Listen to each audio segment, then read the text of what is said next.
Prophet Muhammad, peace be upon him, was born in 570 AD in Mecca, in what is now known as Saudi Arabia.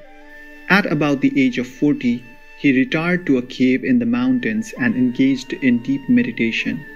During this period, he received the first message from Allah through the Archangel Gabriel. The gentle Prophet, peace be upon him, was a beloved master who led by his own shining example. His noble teachings, as recorded in the sacred Quran, live on in the hearts of people today, inspiring them toward a peaceful path to find the Most High. In addition to the Quran are the Hadith, or reports of the exemplary actions and sayings of the beloved Prophet Muhammad, peace be upon him. To be regarded as accurate, a Hadith must be meticulously verified with the teachings of the Holy Quran. Sahih al Bukhari, compiled by the devoted Persian scholar Muhammad al-Bukhari, is considered one of the most authentic Hadith collections of Sunni Islam.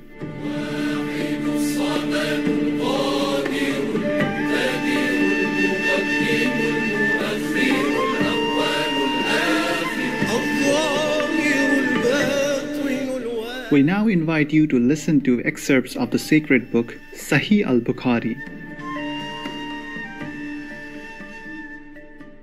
Volume 1, Book 1, Revelation. Number 1, narrated by Umar bin al-Khattab. I heard Allah's Apostle saying, "The reward of deeds depends upon the intentions, and every person will get the reward according to what he has intended. So, whoever emigrated for worldly benefits or for a woman to marry, his emigration was for what he emigrated for." Number 2, narrated by Aisha, the mother of the believers, may Allah be pleased with her. Al-Harith bin Hisham asked Allah's Apostle, "O Allah's Apostle, how is the divine inspiration revealed to you?" Allah's Apostle replied, "Sometimes it is revealed like the ringing of a bell." This form of inspiration is the hardest of all, and then this state passes off after I have grasped what is inspired. Sometimes the angel comes in the form of a man and talks to me, and I grasp whatever he says. Aisha added, "Verily I saw the Prophet, peace be upon him, being inspired divinely on a very cold day, and noticed the sweat dropping from his forehead as the inspiration was over." Number 3, narrated by Aisha, the mother of the believers. May Allah be pleased with her. The commencement of the divine inspiration to Allah's Apostle was in the form of good dreams, which came true like bright daylight, and then the love of seclusion was bestowed upon him. He used to go in seclusion in the cave of Hira, where he used to worship Allah alone continuously for many days before his desire to see his family. He used to take with him the journey food for the stay, and then come back to his wife Khadija, may Allah be pleased with her, to take his food likewise again, till suddenly the truth descended upon him while he was in the cave of Hira. The angel came to him and asked him to read. The Prophet, peace be upon him, replied, "I do not know how to read." The Prophet, peace be upon him, added, "The angel caught me forcefully and pressed me so hard that I could not bear it any more. He then released me and again asked me to read, and I replied, 'I do not know how to read.' Thereupon he caught me again and pressed me a second time, till I could not bear it any more. He then released me and again asked me to read, but again I replied, 'I do not know how to read,' or 'What shall I read?' Thereupon he caught me for the third time and pressed me, and then released me and said, 'Read in the name of your Lord, who has created all that exists, has created man from a clod.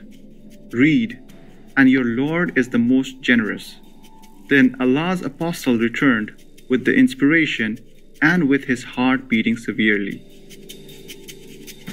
Then he went to Khadija bint Khuwaylid, may Allah be pleased with her, and said, "Cover me, cover me." They covered him till his fear was over, and after that he told her everything that had happened, and said, "I fear that something may happen to me." Khadija, may Allah be pleased with her, replied, "Never. By Allah, Allah will never disgrace you. You keep good relations with your kith and kin. Help the poor and the destitute. Serve your guests generously, and assist the deserving calamity-afflicted ones." Khadija, may Allah be pleased with her, then accompanied him to her cousin, Waraka bin Naful bin Asad bin Abdul Uzza, who during the pre-Islamic period became a Christian and used to write the writing with Hebrew letters. He would write from the Gospel in Hebrew as much as Allah wished him to write. He was an old man and had lost his eyesight. Khadija, may Allah be pleased with her, said to Waraka, "Listen to the story of your nephew, O my cousin." Waraka asked, "O my nephew, what have you seen?" Allah's apostle described whatever he had seen. Waraka said, "This is the same one who keeps the secrets, Angel Gabriel, whom Allah had sent to Moses. I wish I were young and could live up to the time when your people would turn you out." Allah's apostle asked, "Will they drive me out?" Waraka replied in the affirmative and said, "Anyone, man, who came with something similar to what you have brought was treated with hostility. And if I should remain alive till the day when you will be turned out, then I would support you strongly." But after a few days, Waraka died, and the divine inspiration was also paused for a while.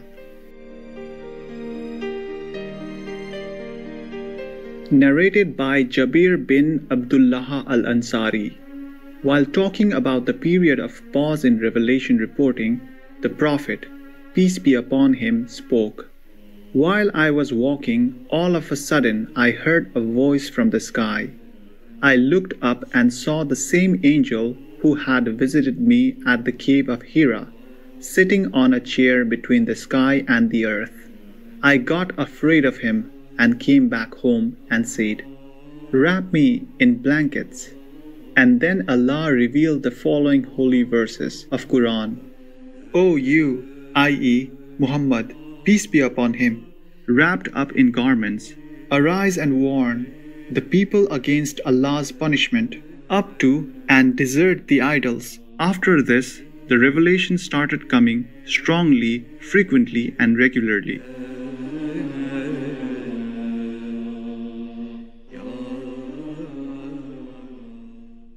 Number 6. Narrated by Abdullah bin Abbas.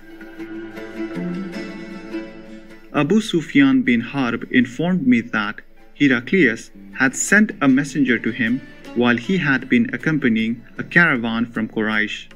They were merchants doing business in Sham, Syria, Palestine, Lebanon, and Jordan, at the time when Allah's apostle had truce with Abu Sufyan and Quraysh infidels. So, Abu Sufyan and his companions went to Heraclius at Ilia, Jerusalem.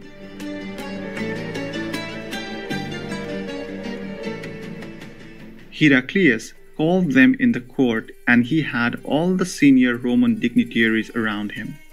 He called for his translator, who, translating Heraclius's question, said to them, "Who amongst you is closely related to that man who claims to be a prophet, peace be upon him?"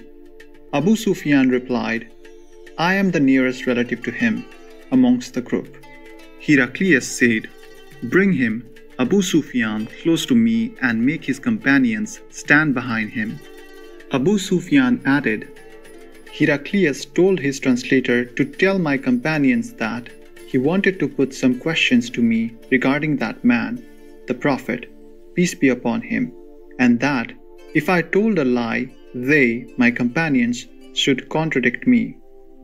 Abu Sufyan added, By Allah, had I not been afraid of my companions labeling me a liar, I would not have spoken the truth about the Prophet, peace be upon him. The first question he asked me about him was, "What is his family status amongst you?" I replied, "He belongs to a good, noble family amongst us." Heraclius further asked, "Has anybody amongst you ever claimed the same, i.e., to be a prophet, before him?" I replied, "No." He said, "Was anybody amongst his ancestors a king?" I replied, "No." Heraclius asked, "Do the nobles or the poor follow him?" I replied, "It is the poor who follow him." He said, "Are his followers increasing, decreasing, day by day?" I replied, "They are increasing."